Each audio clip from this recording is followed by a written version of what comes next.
They call him the Wizard. Chapter 13. Time's a Funny Thing. The Wizard had always been fascinated by time. After all, it wasn't every day that one pondered the very fabric of reality itself. Well, unless you were the Wizard, in which case time travel, alternate realities, and ancient mysteries were your bread and butter. It all started with a book, the classic The Time Machine by H.G. Wells. The Wizard remembered being a young lad, nose buried in its pages, dreaming of a machine that could whisk him away to any moment in history, or the distant future for that matter. But the more he thought about it over the years, the more he realized. Time wasn't just some straight line, nor was it a simple matter of moving back and forth along it. Time was, well, a lot more complicated. And that's when the rabbit hole opened up. The Wizard's journey down the twisted corridors of time travel lore took him through ancient artifacts, strange discoveries, and some pretty mind-boggling stories. Like the one where modern-day objects were found in layers of Earth that were millions of years old. Who dropped a wristwatch in the Jurassic period? The Wizard had once asked himself, chuckling at the sheer absurdity of it all. Could it have been some careless time traveler who mislaid his futuristic gadget while visiting the age of dinosaurs? Then there were the rumors about Nikola Tesla. Now that was a rabbit hole all its own. Some said Tesla had unlocked the secrets of time travel, using his brilliance to step through the veil of time. And then there was that curious connection to Ingersoll Lockwood, a lawyer turned author, who seemed to have written books that eerily predicted future events. The Wizard had a sneaking suspicion that maybe Lockwood hadn't been just an ordinary lawyer after all. Maybe, just maybe, he was hopping through time like a vacationer on an interdimensional road trip. But the plot thickened when John Trump, yes, that John Trump, stepped in to claim Tesla's papers after the inventor's death. As the Wizard delved deeper, he found out that John Trump had been a government scientist, possibly dabbling in the secrets of time itself. Could time travel have been sitting in government vaults for decades? The Wizard mused with a grin. And did anyone remember to read the manual? And of course, there were the famous stories of the Philadelphia experiment, the one where they supposedly made a naval ship disappear in 1943, only for it to reappear miles away, with sailors either stuck halfway through walls or losing their minds from the whole ordeal.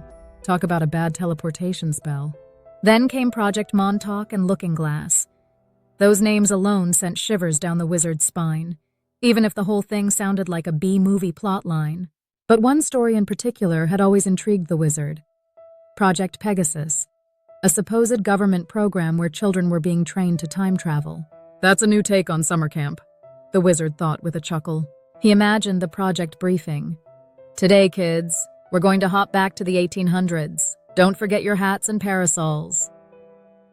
All these tales swirled around in the Wizard's mind, like a timey-wimey soup of possibilities. But here's the thing. The Wizard wasn't just content with reading about time travel. He wanted to do something about it. And what better way to explore time travel than by building his very own time machine? The Wizard had tinkered with all kinds of devices over the years.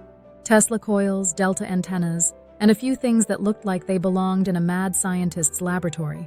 He figured if he could get the right frequencies and resonance patterns, maybe he could nudge the fabric of time a bit. Nothing too crazy, just a little jump backward to see what was happening a few weeks ago. Maybe even hop forward a bit and see if the stock market was still as baffling as ever. Of course, the question remained, could time travel mess with things? Break timelines? The Wizard was no stranger to this concept. What if he tore a hole in the universe by accident? Or worse, what if he created a paradox so confusing that even he couldn't figure it out? He scratched his chin, grinning at the thought. Well, if I do manage to break time, I guess I'll have to invent a time plaster to patch it up. And what about the toll on his own body and mind? Could repeated time jumps cause him to lose a few marbles? Maybe he'd end up like one of those sailors from the Philadelphia experiment, half stuck in a wall. Wouldn't be the first time I felt stuck between dimensions, he mused, thinking back on some of his wilder adventures. But the real kicker was this. Time wasn't just a one-way street. The more the Wizard thought about it, the more he realized that timelines could intersect, overlap, and maybe even tangle together like a cosmic ball of yarn. Maybe that's why some people remembered different versions of the same event. Perhaps every time someone took a little trip through time, they'd accidentally pull another version of reality into the mix. The Wizard imagined all the time travelers throughout history. Careless tourists dropping gadgets in the Stone Age, mysterious government agents quietly cleaning up after themselves, and maybe even the occasional time wizard like himself, trying to make sense of the whole thing. With a laugh, the wizard stood up, glancing at the array of gadgets on his workbench. "Well," he said with a grin, "only one way to find out."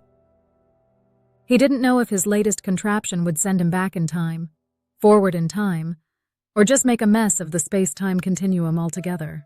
But one thing was for sure. The adventure was going to be interesting. As the wizard flipped the switch, the room filled with a soft hum, the air around him vibrating ever so slightly. He wasn't sure where or when he'd end up, but in the great game of time, that was half the fun. After all, time might be a funny thing, but the wizard had always loved a good joke. To be continued. Global Robotics Corporation. Robert Colee Global Robotics Corp. Please like, comment, and subscribe.